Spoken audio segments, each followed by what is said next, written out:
هذه عائلة كنت عندها في لندن، زوجها اسمه براين وهي سو، وجاني رسالة محزنة وشافتني يبكي العجوز. وش يبكيك؟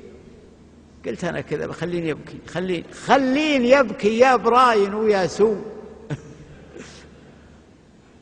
خلوني يبكي يا براين ويا سو، وهذه سوات اللي دياره بعيدة، تو العيون تهل عبراتها، وتو القلم ينظم بيوت القصيدة، وهنا يحين في الجزيرة تسلوا، فاليوم يطرقهم حياة جديدة، وانا بلندن من كويك اللي يقو يفعل بي الخالق على ما يريده. يراك بالله،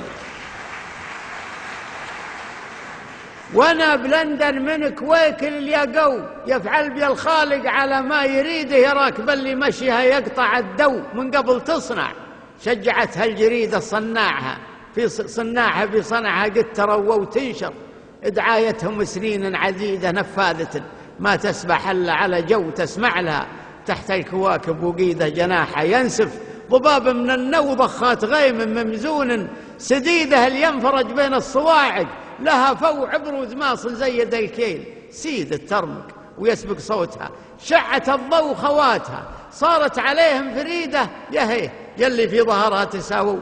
أنا أشهد النفوس أهلها سعيدة، ودوا كتابي يا طروش وتعنوا، ورموه في بطن الرياض ببريده، ما لقيتوا علم ولا تحروا واستفسروا لي بالعلوم الوكيدة. هذاك ناسي مع ربوع انت ناسه وما كان ينسانا وابوها الفقيده.